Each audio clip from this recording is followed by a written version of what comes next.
Hello and welcome to another edition of For the Record. I'm Sean Murphy. Today my guests are the fine folks from Stepping Stones Museum for Children in Norwalk. We'll meet them when we come back, so stay with us.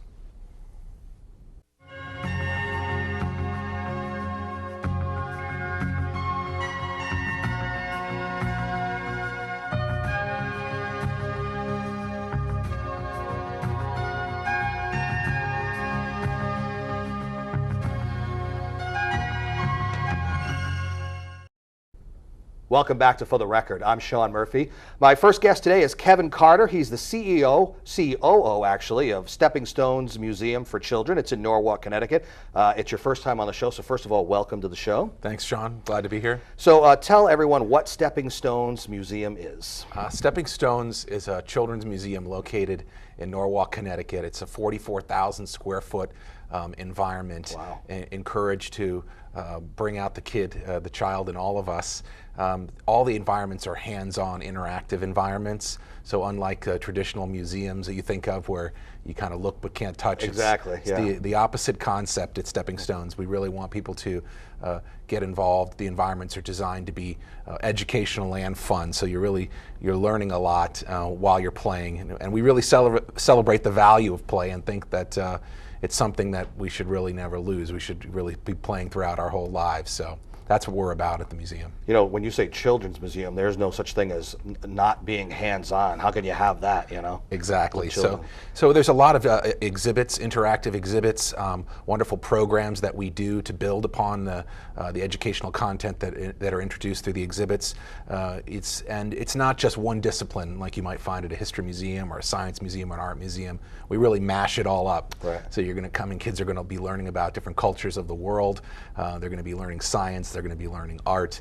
They're going to be learning math, technology. So it's really a mashup of all those things. But most of all, they're playing. Right. They're getting involved, and it's the action of playing we find that where learning really occurs, amazingly enough. And I'm sure we'll talk about that a little more as we go. You don't want to tell them that they're learning. You don't even want to mention the word learning. Let them play, and they don't realize they're learning. Right? Absolutely right. Absolutely right. So we have indoor environments. We have a beautiful outdoor space called the Celebration Courtyard, where we have live performance and musical concerts. We do puppet theater. We do sing-alongs. We do story time. So there's a lot of live programming going on too. It's important that people know it's not just a place where you're going to go and play and have exhibits, but you're going to engage with really wonderful educators and program folks too that are putting on special programs all the time that are changing and being refreshed constantly. So it's never a static experience. It's always changing. So you obviously have a lot of walk-ins with families, parents and kids, but also I would imagine a lot of field trips scheduled during the school year too? Yeah, absolutely. It's a very popular destination for schools.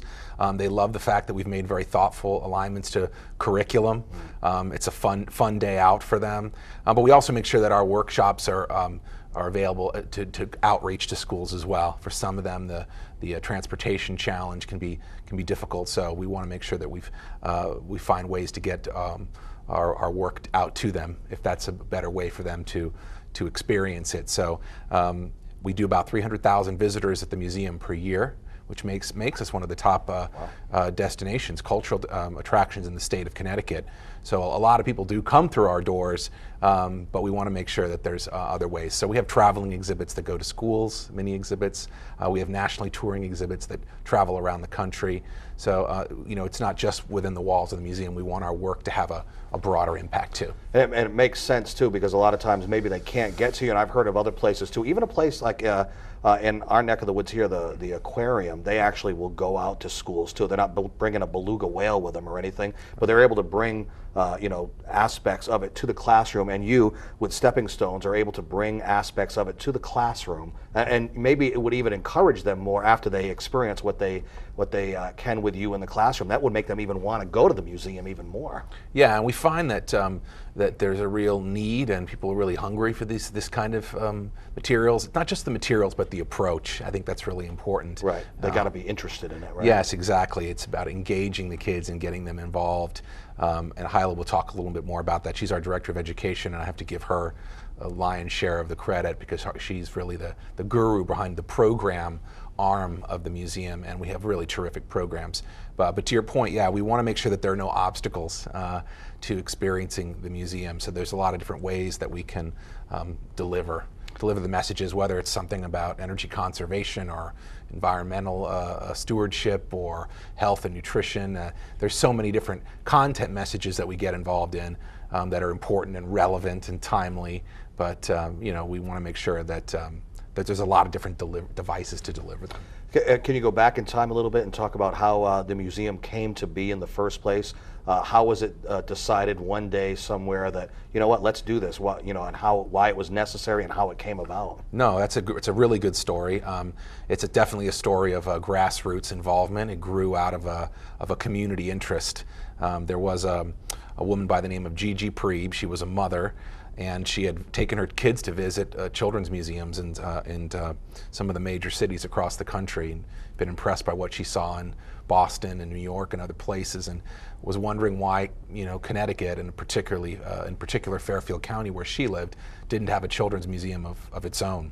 So she began what was a crusade, really. Yeah. Took really many years of researching and building friends and building support to eventually open Stepping Stones Museum. It's a fairly young museum, actually. It opened its doors in 2000, so it's only 12 years old. Yeah. But it's come a long way for such a little museum, and a lot of the things that we've gotten involved in terms of creating our own traveling exhibits and the depth of our programs. It's really safe to say that it's kind of atypical for a museum as young as Stepping Stones to really jump into those things. But it's been a very forward-thinking, very ambitious children's museum in that way, and wanting to really grow and expand its reach and impact. But so it grew out of that community involvement and very much a volunteer-led organization, but over the years it just grew and grew and grew. In fact, it grew so fast, there was such demand for what the museum was offering that it became clear after about 5 or 6 years that the museum needed to expand physically. Wow. The early childhood space, so many people were coming there that it was frequently overcrowded. So recognizing that, there was a lot of research done asking the visitors, well, what would you like to see if we expanded? So there was a lot of information collected. We were very fortunate to get to have an in-kind study done by the Harvard Business School community partners. They look at nonprofits that they want to help do work with, and they were involved in multiple studies, but this the one they did before the expansion was really reaching out to the community and finding out what those needs might be in terms of anticipating another growth of the museum. And so when I came on board, that was some of that work was underway, and I really jumped right in with our executive director and started to help vision what the expanded museum would look like. And then we opened our expanded museum in November of 2010, basically doubling the size. So it went from 22,000 square feet to 44,000 square feet. How long have you been with the museum? 6 years. Okay, and even in that amount of time, you've seen great growth. You kind of came along during the period where it was expansion was being decided on, right? Yes, absolutely. I think when the museum was first built and constructed, there were a lot of things that they knew they had to compromise at that time. One of those things was a lot of the back of the house infrastructure that you need to run a museum. If you want to have an exhibit program and travel exhibits, well, you need a workshop and you need a loading dock and you need some of those unglamorous things that a museum really needs if it wants to take the next step. But we also knew we wanted more exhibition space. We wanted to be able to bring in traveling exhibits so we could, again, refresh that experience. We created a really unique multimedia gallery, which I'm really proud of, and I know Hyla is really proud of. It's been nationally recognized in our field as being a unique model of a multimedia experience, in that it's a space that's very flexible. We've done programs that have that connect local kids with kids in other parts of the world. Wow. So live video conferencing. We've also done live theatrical productions, and we do our puppet theater and music in there, and we have an interactive 9 by 12 foot interactive floor that our design team in-house creates new games for that the kids can interact and play with. So it's a pretty special environment there.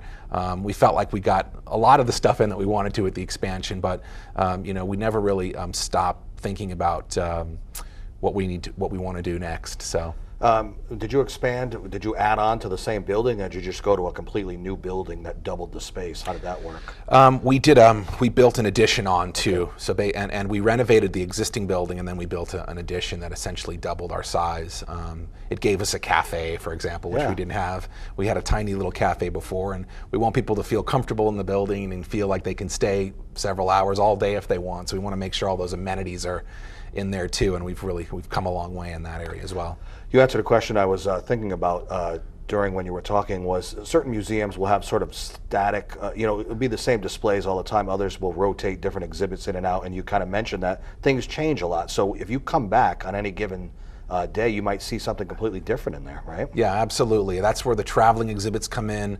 That's where rotating programs we have, like around the world, where we visit a different country each month.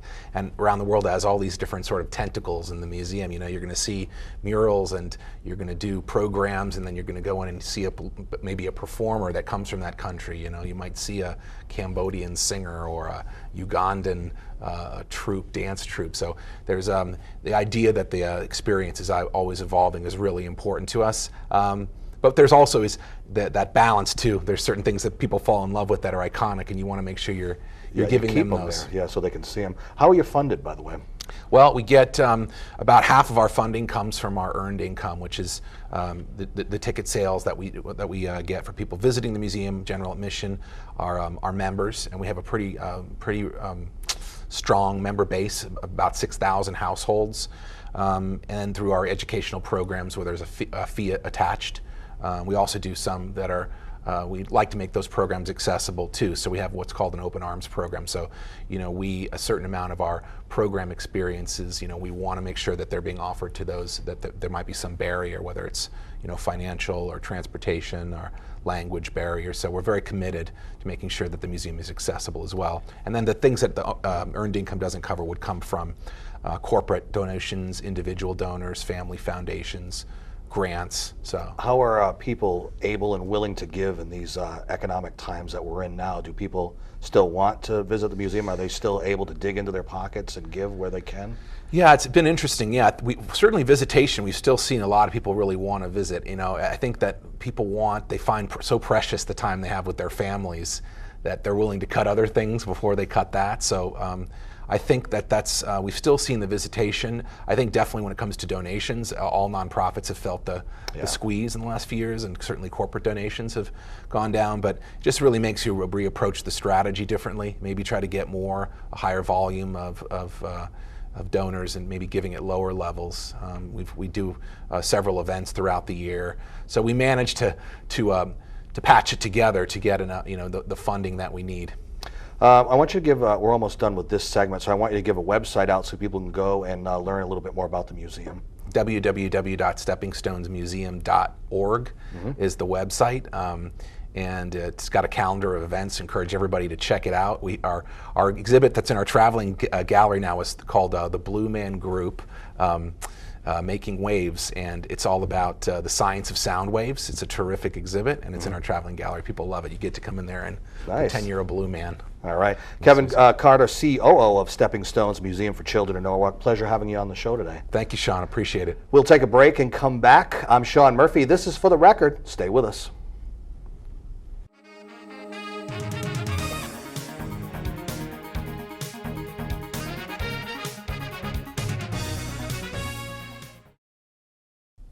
Welcome back to For the Record. I'm Sean Murphy. We are chatting with the fine folks from Stepping Stones Museum for Children in Norwalk. In this segment, we have Hailey Crane, the Director of Education. Welcome to the show. Thank you, Sean. A lot to get to. First of all, what is the Director of Education? What does she do with the Stepping Stones Museum? I think the real question is, what don't I do? Okay. No, I think Kevin mentioned that too, by the way. I'm involved in all of the school and group programs, all of our public programming, our youth programming, which is for children 12 to 18. People think the museum is only for little kids, but we're not just for little kids anymore.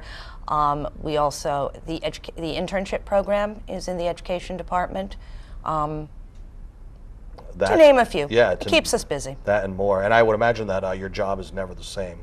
on a daily basis. And No. that's a good thing, though, right? Yes, sir. You know, when we were doing our segment, the first segment with Kevin, there were so many things that were going through your mind about what Kevin and I didn't get to in that first segment. And I know there's so many things you want to get to. We don't have a lot of time, so let's get right into it. Like, for example, I know you wanted to mention the Early Learning and Literacy Initiative, so let's talk about that. Ellie, as it's called, right? Ellie, I know. Yeah. People keep asking me who she is.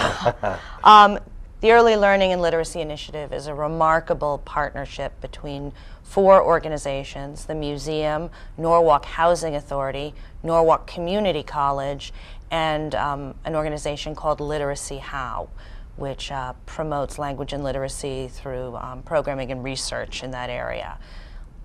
There is such a troublesome gap in our education right now in our state, and everybody's talking about it. And the exciting thing about Ellie is that it's work being done to actually move the dial and make a change for children. One of the gaps occurs for children who don't have preschool experiences and those who do. When those children enter kindergarten, those without a preschool experience are already at a disadvantage. Ellie is a program that will help those children who are in it now, but it is also going to be scalable and replicable so that hopefully this becomes a kind of program that can be spread throughout Connecticut, throughout the nation. There are several components to Ellie. One of the components, because we are a museum, looks to environment. We have, as Kevin said, really unique and really remarkable hands-on exhibits through which children explore, and through that inquiry, they're learning without even realizing it. Don't tell them they're learning. Just let them enjoy themselves, right? And they do. Yeah. But why should that only be limited to a museum experience or to a field trip? Ellie looks to take those kinds of environments and create environments, and with a preschool at the museum, we will be able to share that going forward. Kids will have their time in the classroom, which will be a very language-rich environment. Obviously, in terms of school, if you can't read the directions, you can't move on to content subjects. You can't even do your math problems if you can't read the instructions. So we're working very hard to make sure that we can utilize best practices, and through our work make discoveries of maybe new best practices that can be used to ensure that children are reading in a timely manner. How long has Ellie been going on for? What kind of reception or reaction are you getting from it? Ellie is at this time in its formative stages. It is in the planning stages. The formation has taken quite some time. I would say that discussions and the building of the partnerships has probably been going on for at least 2 years. This most recent launch with these partners has probably taken place in the last 6 months to the last year. Has it been frustrating at times, trying to just sort of get it off the ground?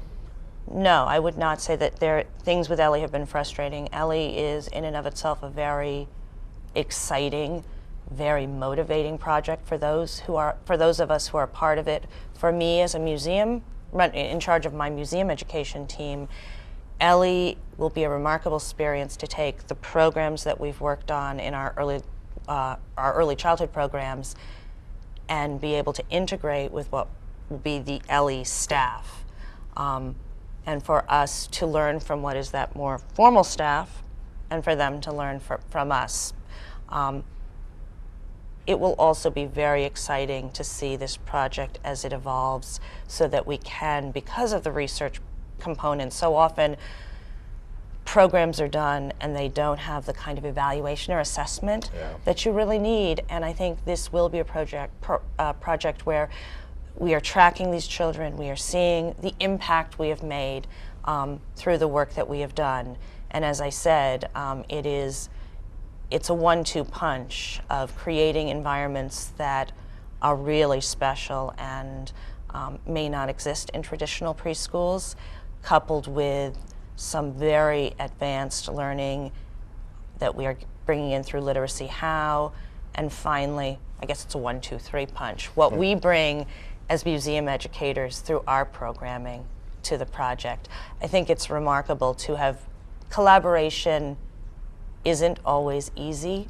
People talk about it, funders want to see it, and I think that the Ellie partnership has really evolved in a thoughtful way, an organic way, and that it is a very strong partnership that is really motivated together to seek these outcomes for the betterment of children. You know, you mentioned before how someone who maybe didn't go to preschool would be at a disadvantage to someone who did.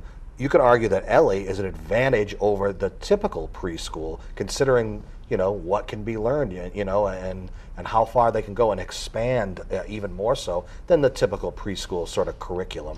I believe that at this point, but I will speak with greater confidence when there is empirical evidence. Right. I think anecdotally, absolutely, we wouldn't be doing this if we didn't think it was going to provide both for the children who have the experiences with us in the many venues where Ellie classes may exist, but also our learning being able to help other preschool environments. And you sound very passionate about it too. Yes, I am. I think it's very important. It's the most important work we can do.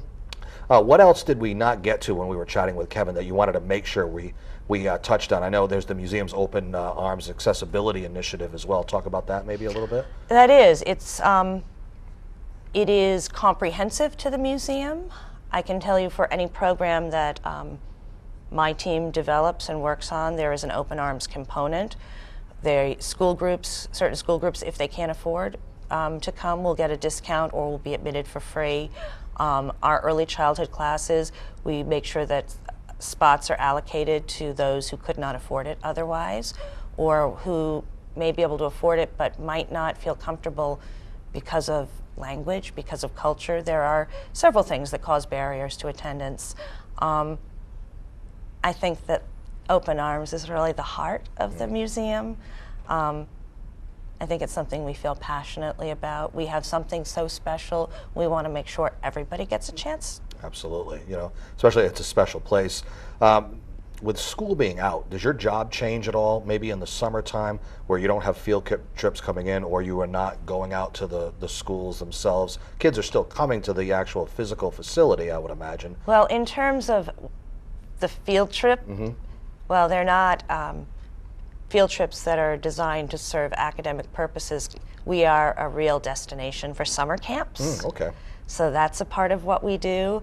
And there are always new programs. I mean, right now we're getting ready. We have a program called Summer Jam Live, and it's presenting teen music concerts in our beautiful celebration courtyard, and we're getting ready to present Kicking Daisies, who are a very popular boy band. Oh. We're going to have boy band fever. Because, as I said before, we have programs that serve children 12 to 18. In fact, I think what's important to note about Stepping Stones is that we are a real cultural anchor institution. We're not just a museum. We are a place that is of service to the whole community through the work that we do, and our audience is really intergenerational. We have programming for parents, we have programming for these older kids who are drawn to the museum because maybe they want to work with younger kids. We have amazing programming for children 10 and under. You could almost argue that the term museum may not do the place justice, considering, you know, everything that's going on there, right? I would say that the leadership of the museum, in particular our executive director Rhonda Keast and our COO Kevin Carter, have been very mindful of looking at ways to bring issues of public policy, whether it's health, whether it's conservation, into our exhibit design and delivery, into our programming, so that we are, without children even realizing it, making them aware of things that are very important in their lives these days. Let's talk about who you have on the table here. Well, this is a little present that I brought for you, Sean, because nice. I want you to have a little bit of the museum with you. This is my friend Buzu, and Buzu lives in our amazing Tot Town exhibit, which is for children 36 months and younger. And Buzu is a lovable lab beagle mix, and he cares deeply about language and literacy and ensuring that all of our little friends have the opportunity to develop their literacy skills. He also has a really, don't you? Yes, you do? You have a holistic approach? Yes, a holistic approach to learning, both cognitive, physical, and social and emotional learning for children. And besides that, he's just amazingly cute. Yes. And he's a good friend to have around. So I'm going to give him to you so that you'll remember us and give you a little Boozoo notebook to keep. Very nice, thank you. Some of the better gifts that I've gotten from guests, so thank you very much. One more time on the website so people can go and learn a little bit more from viewing it. Absolutely. The website is www.steppingstonesmuseum.org. O-R-G. All right. Kylie Crane, Director of Education for Stepping Stones Museum for Children in Norwalk. Pleasure having you on the show today. Thank you very much, Sean. And thank you for joining us for another edition of For the Record. I'm Sean Murphy. We will see you next time. Take care.